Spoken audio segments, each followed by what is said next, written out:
તમે પણ રોજ રોજ એક રીલ બનાવતા થાકી ગયા છો ને? આજે હું બતાવીશ કેનવામાં એક એવી ટ્રીક જેમાં એક સાથે 20થી વધારે રીલ્સ એક ક્લિકમાં બનાવી શકશો. નમસ્તે મિત્રો, હું છું કમલેશ શાહ. KM શાહ એજ્યુકેશન વિડીયોઝમાં આપનું હાર્દિક સ્વાગત કરું છું. આજે આપણે શીખીશું કેનવાનું બલ્ક ક્રિએટ ફીચર અને કેનવા શેડ્સની મદદથી રીલ્સ અથવા તો શોર્ટ્સ કેવી રીતે બનાવવા. ચાલો જોઈએ કેનવાના ડેશબોર્ડ પર. જ્યારે તમે મોટિવેશન, કોર્સ, સ્ટડી ટિપ્સ કે એજ્યુકેશનલ કન્ટેન્ટ બનાવો છો તો એક વિડીયો મેન્યુઅલી એડિટ કરવું ખૂબ ટાઈમ લે છે. પણ કેનવા બલ્ક ક્રિએટ ફીચરથી અને કેનવા શીટ્સની મદદથી તમે 20થી વધારે રીલ્સ એકસાથે બનાવી શકો છો. સૌપ્રથમ આપણે કેનવા ડેશબોર્ડમાં સૌપ્રથમ ટેમ્પલેટની અંદર આપણે સર્ચ કરી લેવાનું રહેશે ઇન્સ્ટાગ્રામ રીલ્સ વિડીયો. એવું સર્ચ કરતાની સાથે અહીંયા ક્રિએટ બ્લેન્ક પેજ આપણને મળે છે, એ આપણે સિલેક્ટ કરી લેવાનું રહેશે. અનટાઇટલ ડિઝાઇન અહીંયા ઓપન થઈ છે, બરાબર. ત્યાર પછી હવે આપણે બાજુમાં રહેલા મેનુમાંથી એલિમેન્ટ્સમાં જઈ ગ્રીડ પસંદ કરીશું. હું ગ્રીડ પર ક્લિક કરું છું. ક્લિક કરીશું એટલે અહીંયા સિંગલ ગ્રીડ અહીંયા ફિટ થઈ જશે. આપણે અહીંયા સૌપ્રથમ એક ટેક્સ લઈ લઈશું, જ્યાં આપણે ટેક્સમાં ટાઇટલ રાખીશું. અહીંયા એડ હેડિંગ પર ક્લિક કરું છું અને અહીંયા લાવીને મૂકી દઉં છું. હવે આપણે ગુજરાતીમાં બનાવતા હોય ત્યારે એ ટેક્સને ગુજરાતી ફોન્ટમાં કન્વર્ટ કરી લેવા જરૂરી છે. અહીંયા ગુજરાતી ફોન્ટ સર્ચ કરીશું અને તમને પસંદ હોય એવા ગુજરાતી ફોન્ટ આપણે અહીંયા રાખી લઈશું, બરાબર. એની સાઇઝ થોડી ઓછી કરી લઈએ. જે કલરના રાખવા છે એ કલર પણ આપણે પસંદ કરી લઈશું. દાખલા તરીકે આપણે વ્હાઇટ રાખવા છે અને ઇફેક્ટમાં જઈ એને આવા બોર્ડરવાળા આપણે રાખી દઈએ. બોર્ડર પર આપણે કોઈપણ કલર પસંદ કરી શકીએ છીએ. અહીંયા હું બ્લુ કલર પસંદ કરી લઉં છું. ત્યાર પછી સેમ એવી જ રીતે આ ટાઇટલ બોક્સ થયું અને ત્યાર પછી આપણે જે મેઇન કન્ટેન્ટ નાખવાના છીએ મોટિવેશન કોર્સના એ આપણે અહીંયા લખીશું. ત્યારે એ ટેક્સને આપણે એન્કર ટેક્સ બોક્સમાં મિડલવાળું પસંદ કરી દઈશું, એટલે એ ટેક્સ બરાબર વચ્ચે રહેશે. એ પણ એની સાઇઝ થોડી ઓછી કરી લઈએ, બરાબર. આ પ્રકારનું આપણું એક લેઆઉટ તૈયાર થઈ ગયું છે. આપણે આપણા ચેનલનું નીચે લોગો અથવા તો ચેનલનું નામ પણ અહીંયા લખી શકીએ છીએ. મિત્રો, હું આવી ગયો છું કેનવાના હોમ પેજ ઉપર. હવે અહીંયા આપણને શીટ્સ ક્રિએટ ન્યૂ એવો ઓપ્શન અહીંયા મળે છે. એનો આપણે અહીંયા ઉપયોગ કરવાનો છે. એટલે કે ગૂગલ શીટની જેમ અહીંયા કેનવા શીટ્સ આપેલી છે, એને આપણે ઓપન કરી લઈએ છીએ. કેનવા શીટ્સ ઓપન થાય ત્યારે એના પહેલાં જ કોલમમાં આપણે ક્લિક કરેલું રાખવાનું છે. અહીંયા એ ઓપન થઈ ગયું છે. હવે પહેલાં કોલમમાં આપણે ક્લિક કર્યું છે. અહીંયા એક્શન નામનો એક ઓપ્શન આપેલો છે, એના પર હું ક્લિક કરું છું. નીચે ઘણા બધા ઓપ્શન છે. આપણે મેજિક રાઇટનો અહીંયા ઉપયોગ કરવાનો છે.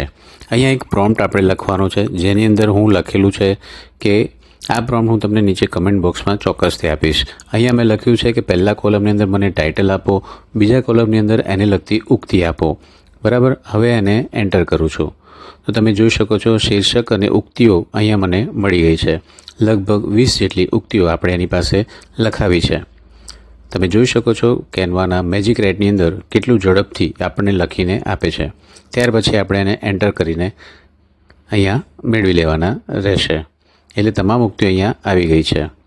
હવે આપણે શું કરીશું, એ ઉક્તિઓને લગતા વિડીયો અહીંયા એલિમેન્ટ્સમાંથી આપણે પસંદ કરવાના રહેશે. દાખલા તરીકે ઇન્સ્પિરેશનલ વિડીયો આપણે જોઈએ છે તો ઇન્સ્પિરેશનલ અથવા તો મોટિવેશનલ વિડીયોઝ પર આપણે ક્લિક કરવાનું રહેશે. હવે અહીંયા આડા વિડીયો આવે છે, આપણને ઊભા વિડીયોની જરૂર છે તો અહીંયા આપણે ક્લિક કરીશું અને વર્ટિકલ એ ઓપ્શન પસંદ કરી લઈશું અને અહીંયા સાઈડમાં ક્લિક કરીશું એટલે તમામ વિડીયો વર્ટિકલ આવી જશે. અહીંયા જેટલા પણ ઉક્તિઓ આપણે લખાણ કરાવી છે તો એને લગતા વિડીયો આપણે અહીંયાથી એક એક કરીને અહીંયા પહેલા કોલમમાં ક્લિક કરેલું છે એટલે પહેલા કોલમમાં આ વિડીયો હું ક્લિક કરું છું એટલે આવી જશે. બીજા કોલમમાં ક્લિક કરીશ એટલે બીજા કોલમમાં વિડીયો આવી જશે. ત્રીજા કોલમમાં એવી રીતે 20 કોલમની અંદર આપણે જુદા જુદા વિડીયો આપણે અહીંયાથી લઈ લેવાના છે, જે મોટે ભાગે 12 સેકન્ડના, 10 સેકન્ડના, 20 સેકન્ડના હશે, બરાબર. એટલે આ પ્રકારે આપણે તમામ 20ની અંદર વિડીયો સિલેક્ટ કરી લેવાના રહેશે. તમે જોઈ શકો છો આ વિડીયો આપણે સિલેક્ટ કરી રહ્યા છીએ અને ત્યાર પછી આપણે શું કરવાનું છે એ વખત બહુ જ ધ્યાનથી તમારે ધ્યાન રાખીને જોવાનું છે.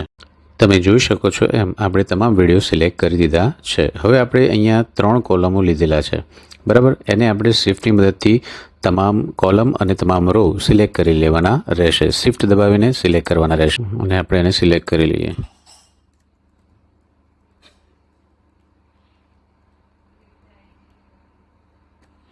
તમે જોઈ શકો છો આપણે સિલેક્ટ કરી દીધી છે રેન્જ. હવે કન્ટિન્યુ પર હું ક્લિક કરીશ અને જે આપણે હમણાં જ આપણે નવું જે હેડિંગ લઈને બનાવેલું હતું ટેમ્પલેટ, એને આપણે સિલેક્ટ કરીશું. એટલે બાજુમાં એ ટેમ્પલેટ આવી જશે અને અહીંયા સ્ક્રીન પર પણ દેખાશે. હવે આપણે ડેટાને કનેક્ટ કરવાનો છે.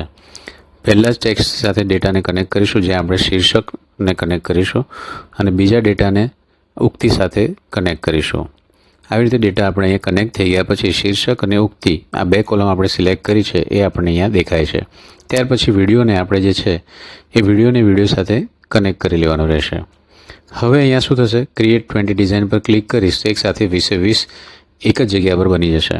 પણ આપણે એવું નથી કરવું, આપણે એડવાન્સ ઓપ્શનમાં જઈશું અને 20 ઇન્ડિવિજ્યુઅલ ડિઝાઇન આપણે તૈયાર કરીશું અને યોર પ્રોજેક્ટ્સની અંદર એ સેવ થશે. ક્રિએટ 20 ડિઝાઇન પર હું ક્લિક કરું છું એટલે તમે જોઈ શકશો કે અહીંયા કોલમની બાજુમાં જ એ 20 વિડીયો અહીંયા જોવા મળશે અને આપણા ફોલ્ડરમાં પણ જોવા મળશે. એક પર ક્લિક કરીશ તો આપણને વિડીયો જોવા મળશે. એના ઉપર આપણે ક્લિક કરીએ તો આપણને આખો વિડીયો કેવી રીતે બન્યો છે એ આપણને જોવા મળશે. જુઓ, તમે જોઈ શકો છો. હવે આપણે એને પ્રિવ્યૂ કરીને પણ ચેક કરી લઈએ. આ પ્રિવ્યૂ છે. હવે ટેક્સ્ટને એનિમેશન આપણે આપી દેવાનું રહે અથવા ન આપો તો પણ ચાલે, પાછળ વિડીયો ચાલે છે. એટલે આવી રીતે આપણા કોર્સની ચેનલ હોય તો એકસાથે ઘણા બધા કોર્સના વિડીયો એક જ દિવસમાં જનરેટ કરી પછી આપણે એને શેડ્યુલ કરી યુટ્યુબની અંદર ગોઠવી શકીએ છીએ. એટલે એકસાથે ઘણા બધા વિડીયો બની જાય છે. તમે અહીંયા જોઈ શકો છો 20 વિડીયો બની ગયા છે. એના પર ક્લિક કરીશું એટલે વિડીયો ઓપન થશે. તમે જોઈ શકો છો અહીંયા હું આ વિડીયોને ઓપન કરી રહ્યો છું. એ વિડીયો ઓપન થાય એટલે આપણે એનો પ્રિવ્યૂ પણ જોઈ લઈએ. તો તમામ વિડીયોમાં બેકગ્રાઉન્ડ અલગ આવશે, વિડીયો અલગ આવશે અને જે પણ ટાઇટલ આપ્યું છે ટાઇટલ અને નીચે એની પ્રમાણે ઉક્તિઓ આવશે. એટલે એકસાથે આપણે આ પ્રકારના ઘણા બધા વિડીયો એકસાથે જનરેટ કરી શકીએ છીએ. અહીંયા આપણે એનો ઓડિયો પણ સિલેક્ટ કરીને મૂકી શકીએ છીએ. ઓડિયો સિલેક્ટ કરવો ખૂબ જ ઇઝી છે. દાખલા તરીકે અહીંયા ડાબી બાજુના મેનુની અંદર ઓડિયોનો ઓપ્શન છે. ત્યાં આપેલા કોઈપણ ઓડિયોને આપણે સિલેક્ટ કરીને એના પર ક્લિક કરીશું તો એ સીધો ઓડિયો આપણે રીલ્સની નીચે આવી જશે. પ્રિવ્યૂમાં જોઈશું તો ઓડિયો સાથે એ પ્લે થશે અને પછી આપણે એને ડાઉનલોડ કરી યુટ્યુબની અંદર અપલોડ કરી લેવાનો રહેશે. છે ને એકદમ ઇઝી રીત. તો એકસાથે આવા ઘણા બધા વિડીયો આપણે અહીંયા કેનવાની મદદથી બનાવી શકીએ છીએ. તો મિત્રો, આ હતી કેનવાની બલ્ક રીલ્સની ટ્રીક. જો વિડીયો ગમ્યો હોય તો વિડીયોને લાઇક કરો, કમેન્ટ કરો અને મિત્રો સાથે અવશ્ય શેર કરો. અને હા, આવા વધુ કેનવાના ટિપ્સ માટે અમારી ચેનલને સબસ્ક્રાઈબ કરવાનું ભૂલશો નહીં.